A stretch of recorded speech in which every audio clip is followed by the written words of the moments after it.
ആളുകൾ അവര് പത്മകുമാരനും വാസുവിനും അതുപോലുള്ള ആളുകൾക്കും കൊടുത്ത സംരക്ഷണത്തിന്റെ പേരിലാണ് പ്രശാന്തിനെ പോലുള്ള ആളുകളെ ആ സ്ഥാനത്തിരുത്തി ഈ ധൃതി കൂട്ടാനുള്ള തീരുമാനങ്ങൾ എടുപ്പിക്കുന്നത്.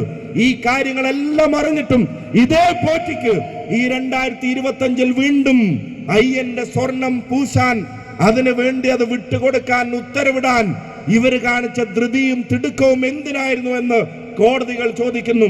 സുപ്രീം കോടതി ജാമ്യം നിഷേധിച്ചിട്ട് പറഞ്ഞു, ദൈവങ്ങളെ പോലും വെറുതെ വിടില്ലല്ലേ എന്ന് കോടതി ഈ ഗവൺമെന്റിനോട് ചോദിക്കുന്നത് നമ്മൾ കണ്ടതാണ്.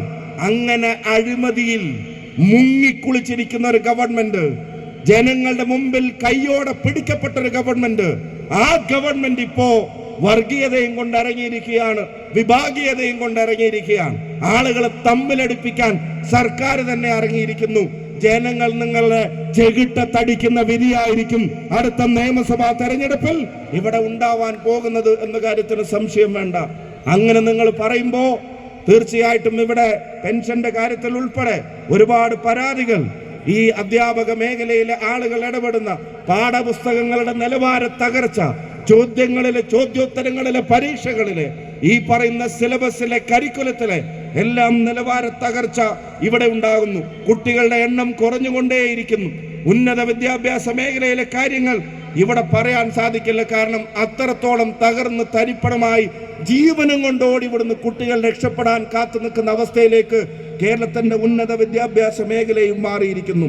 ഇങ്ങനെ ഒരുപാട് പ്രശ്നങ്ങളിൽ പെട്ടുകൊള്ളുന്ന നിങ്ങളെ സംബന്ധിച്ചിടത്തോളം നിങ്ങൾ പിടിച്ചു നിന്ന് ഈ മേഖലയ്ക്ക് വേണ്ടി നടത്തിയ പോരാട്ടത്തെ അതിന് KPCCയോ കേരളത്തിലെ കോൺഗ്രസോ UDFോ അതിന് നേരെ കണ്ണടക്കില്ല.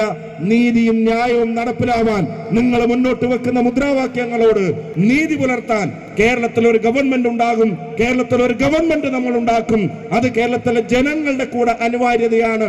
അഴിമതിയിലും വർഗീയതയിലും കുളിച്ചു നിൽക്കുന്ന ഈ ഗവൺമെന്റിനെ അതിനെ തുരുത്താൻ തയ്യാറായി നിൽക്കുന്ന കേരളത്തിലെ ജനങ്ങളുടെ മുമ്പിൽ ആ ഉത്തരവാദിത്വം ഐക്യ ജനാധിപത്യ മുന്നണി ഏറ്റെടുക്കുന്നുവെന്ന ഉറച്ച പ്രഖ്യാപനമാണ് ഇന്ന് നിങ്ങൾ ഉൾപ്പെടെയുള്ള ആളുകൾ ഈ തെരുവിൽ ആയിരക്കണക്കിന് അധ്യാപകർ ഈ ത്രിവർണ്ണ പതാകയുമായി ഈ സമ്മേളന വേദിയിലേക്ക് കടന്നു വന്നത്.